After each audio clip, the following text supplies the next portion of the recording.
আজ চৈত্র সংক্রান্তি।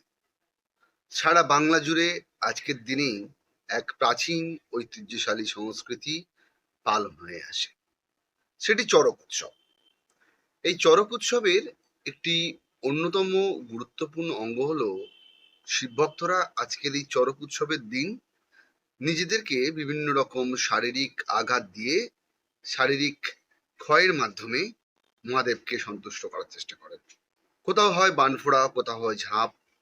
এইসবের মাধ্যমেই তারা মহাদেবকে সন্তুষ্ট করেন, মহাদেবের কৃপা পেতে চান। মনে করা হয় নিজেদের ওপর এই শারীরিক আঘাত এনে মহাদেবকে সন্তুষ্ট করার, মহাদেবের কৃপা লাভ করার এই যে রিচুয়াল, এই রিচুয়াল শুরু হয়েছিল বান রাজার আমল থেকে। অসুর রাজা বান তিনি নিজের শরীরের রক্ত দিয়ে মহাদেবকে সন্তুষ্ট করেছিলেন। নিজের শরীরের উপর বিভিন্ন রকম আঘাত এনে মহাদেবকে সন্তুষ্ট করার চেষ্টা করেছিলেন। এরকমই শোনা যায়। নিজের শরীরের ওপর আঘাত হেনে মহাদেবের কৃপা লাভ, এই যে পদ্ধতি বান রাজা অবলম্বন করেছিলেন, সেই পদ্ধতি নাকি আজও শিব ভক্তরা চড়কের দিন পালন করে। বান রাজা অসুর এবং ভয়ঙ্কর অত্যাচারী হলেও এই বান রাজার জন্যই মহাদেব শ্রীকৃষ্ণের সঙ্গে লড়াই করেন। আর শ্রীকৃষ্ণের সঙ্গে লড়াইয়ে সেই বান রাজা তার 1000 হাত নষ্ট হয়েছিল, শরীরে পেয়েছিল বিভিন্ন রকম অস্ত্রের আঘাত। তারপরেও মহাদেবের কৃপায় তার প্রাণ রক্ষা পায়। এই সব কারণেই আজও শিব ভক্তরা বান রাজার সেই পথ অনুসরণ করে। আজকের ভিডিওতে আপনাদের শোনাবো বান রাজার কাহিনী। চলুন বন্ধুরা, শুনে নিই বান রাজার কাহিনীটি। প্রথমে বলে নিই যে এই বানাসুর বা বানরাজ কে ছিলেন। শুরু করা যাক ব্রহ্মা থেকে। ব্রহ্মার একজন মানস পুত্রের নাম ছিল মারীচি। এই মারীচির পুত্রের নাম ছিল ঋষি কাশ্যপ। এই ঋষি কাশ্যপের পুত্ররাই অসুর, দেবতা, দৈত্য, এই রাক্ষস এইসব নামে পরিচিত ছিলেন। ঋষি কাশ্যপ এবং দ্বিতীয় পুত্র যারা দৈত্য নামে পরিচিত ছিলেন, তাদেরই মধ্যে একজন ছিলেন হিরণ্যকশিপু। হিরণ্যকশিপুর পুত্রের নাম ছিল প্রহ্লাদ। এই প্রহ্লাদ ছিলেন বিষ্ণু উপাসক। প্রহ্লাদের পুত্রের নাম ছিল বিরোচন এবং এই বিরোচনের পুত্রের নাম ছিল রাজা বলি এবং এই বলির পুত্র ছিলেন বানাসুর বা বান রাজা। এই বানরাজ ছিলেন শোণিতপুরের রাজা। তিনি ছিলেন একজন শিব উপাসক। মহাদেবের তপস্যা করে তিনি তাকে সন্তুষ্ট করেছিলেন এবং সহস্র বাহু লাভ করেছিলেন। এছাড়াও তিনি মহাদেবকে তুষ্ট করে এই বর চেয়ে নিয়েছিলেন যে মহাদেব হবে তার সাম্রাজ্য এবং তার রক্ষাকর্তা। যে কোনো বিপদের মুহূর্তে মহাদেব তার রাজ্য এবং তাকে রক্ষা করবে। মহাদেবের থেকে 1000 হাত পেয়ে এই বানাসুর ভীষণ অত্যাচারী এবং অহংকারী হয়ে উঠেছিলেন। তিনি মনে করেছিলেন যে কেউই তাকে যুদ্ধে হারাতে পারবে না, তাই তার অত্যাচার এবং তার অহংকার ক্রমশ বাড়তে লাগলো। অপরদিকে শোণিতপুরে তার কন্যা অর্থাৎ বানাসুরের কন্যা উষা একদিন স্বপ্নে এক রাজপুত্রকে দেখলেন। সেই রাজপুত্র কে সেটি তিনি জানতেন না, কিন্তু তাকে দেখে তার এতই পছন্দ হলো তিনি চাইলেন এই রাজপুত্রকে যদি বাস্তবে পাওয়া যায় তাহলে তিনি তাকে বিবাহ করবেন।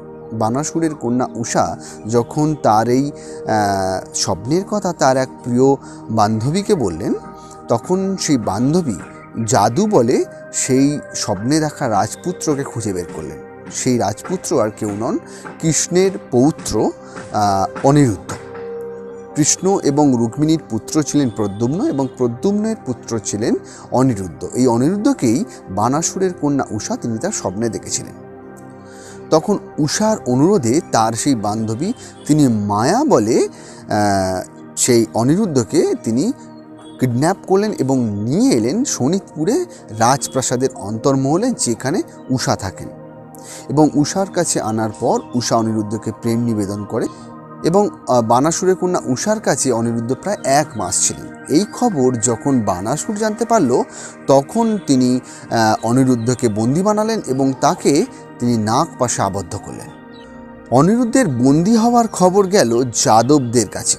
ভগবান শ্রীকৃষ্ণ, বলরাম এবং অন্যান্য যাদব রাজকুমাররা যখন জানতে পারল যে অনিরুদ্ধকে বন্দি করেছে বানাসুর, তখন 12 অক্ষৌহিণী সেনা নিয়ে তারা আক্রমণ করল শোণিতপুর।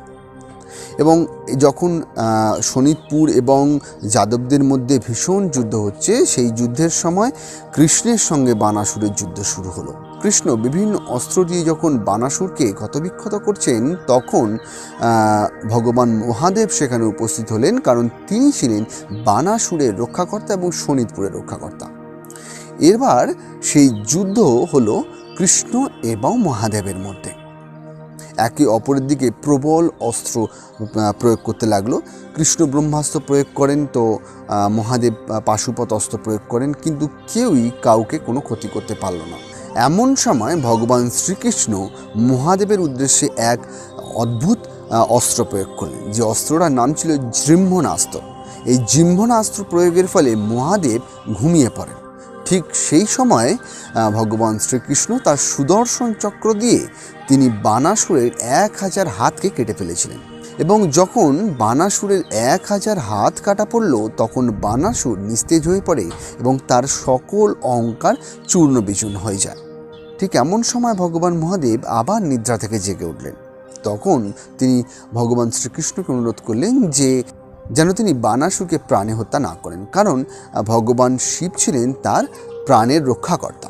তখন শ্রীকৃষ্ণ তাকে অভয় দিয়ে জানালেন যে তিনি বানাসুরকে হত্যা করবেন না, কারণ এর আগে তিনি প্রহ্লাদকে কথা দিয়েছিলেন যে তার বংশের কাউকে তিনি কখনো হত্যা করবেন না। এইভাবে বানাসুরের অহংকার চূর্ণ হলো এবং অবশেষে অনিরুদ্ধ এবং উষার বিবাহ সম্পন্ন হয়।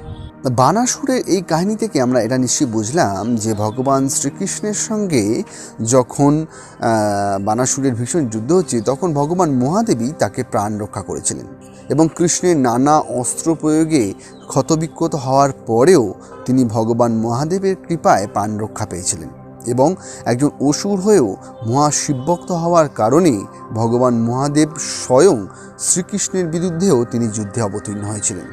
তাই শিবভক্তরা এই চড়কের বিভিন্ন রীতি আচার অনুষ্ঠান পালনের মধ্যে দিয়ে মহাদেবের এই মাহাত্ম্যই তারা প্রমাণ করেন যে শত বিপদেও মহাদেব তাদের প্রাণে রক্ষা করবেন, এবং সবসময় মহাদেব তাদের সঙ্গেই রয়েছেন।